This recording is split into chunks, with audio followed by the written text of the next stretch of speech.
Let's make పూర్ణం బూరెలు. So, first నుంచి చెప్తాను నోట్ చేసుకోండి. రేషన్ బియ్యం 1 ½ అండ్ బాగా వాష్ చేసి పక్కకు పెట్టాలి. ఇది మినపప్పు 1 ½ ఇన్ ద సెన్స్ 1/4. సో, ఇవన్నీ మంచిగా చెరిగి హ్మ్, కడిగి ఒక 1 నైట్ అంతా నానపెట్టాలి. సో, 1 నైట్ నానపెట్టాక తీసి మిక్సీకేయాలి. ఇక్కడ చూపిస్తున్నట్టు. అంటే దీంట్లో ఒక చిన్న చిట్కా ఏంటంటే నేను ఎక్కడో విన్నాను, చూసాను. కూల్ వాటర్‌తో కొంచెం వాటర్ అదే మిక్సీకి వేస్తే ఆయిల్ చాలా తక్కువ పడుతుంది అంటారు. సో, నేను అదే ట్రిక్ యూజ్ చేశాను. సో, కూల్ వాటర్‌తో మిక్సీకి వేశాను. అండ్ మినపప్పు కూడా అంతే. సో, 2 మిక్స్ చేసి ఒక పిండి అంతా 2 కలిపి పెట్టాలనమాట. సో, అలా 2 అవర్స్ మిక్సీకేసాక పిండి అంతా 2 అవర్స్ పెట్టాలి. దాంట్లో కొంచెం అంతా సాల్ట్ ఏసి. సో, మిగతా ఏంటంటే కుకింగ్ సోడా కూడా వేస్తారు కొంతమంది. సో, నేను అవన్నీ ఏం వేయలేదు. సో, ఇదంతా మొత్తం మంచిగా మిక్స్ చేసి పక్కకు పెట్టాలి.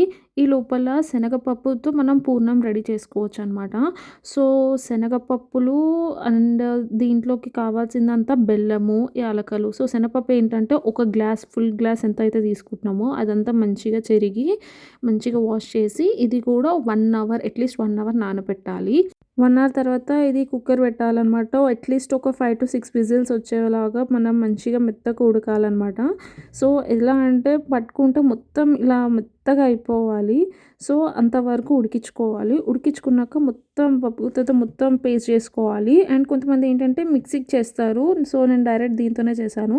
ఇప్పుడు మనం ఏ గ్లాస్‌తో అయితే శనగపప్పు తీసుకున్నామో అంతే గ్లాస్‌తో బెల్లం తీసుకొని అది చిన్న లో ఫ్లేమ్‌లో ఆ శనగపప్పులో మనం బెల్లం వేసి మొత్తం కరిగేలాగా చేసుకున్న తర్వాత దాంట్లో కొంచెం అంతా ఘీ అండ్ యాలకులు వేసి అంతా దగ్గరికి వచ్చేయాలి. దగ్గరకొచ్చేసరికి ఇలా లడ్డు ప్రిపేర్ చేసుకోవాలనమాట ఫస్ట్.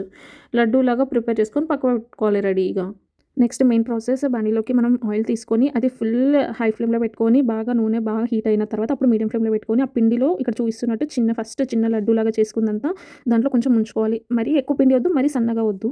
అది కొంచెం అంతా ముంచుకొని దాంట్లో కవర్ చేసేంత చేసుకొని ఆయిల్‌లోకి వేసేయాలి. దగ్గర నుంచి వేయాలి, దూరం నుంచి కాదు. సో, సేమ్ ప్రాసెస్ ఇంకా పెద్ద మనకు నచ్చినంత సైజులో తీసుకొని లడ్డూస్ సో, వేయించుకొని పక్కకు పెట్టుకోవడమే. అంతే రెడీ అయిపోయింది పూర్ణం బూరెలు. ఫస్ట్ నాకు చూడంగానే ఫుల్ నోరూరుతుంది. అండ్ దీంట్లో మెయిన్ థింగ్ ఏంటి అంటే ఎప్పుడైనా మనకి స్వీట్ ఎక్కువైంది అంటే లైక్ బెల్లం ఎక్కువైంది అని అనిపిస్తే దాంట్లో శనగ పొడి అది ఉంటది కదా! ఏంటి శనగపప్పు, వేయించిన శనగపప్పు అది పొడిగా చేసుకొని దీంట్లో మిక్స్ చేసుకోవచ్చు. సో, ఇదే పూర్ణం బూరెలు. సో, పూర్ణం బూరెలు అయితే ఫస్ట్ టైమ్ ట్రై చేశాను. ఎలా వస్తుందా అన్న భయంతోనే చేశాను. కానీ బానే వచ్చింది. అండ్ దీంట్లో అన్నీ కరెక్ట్‌గానే సరిపోయాయి. సో, దీంట్లో ఏవైనా స్టఫ్ యూజ్ చేసుకోవచ్చు. Thanks for watching.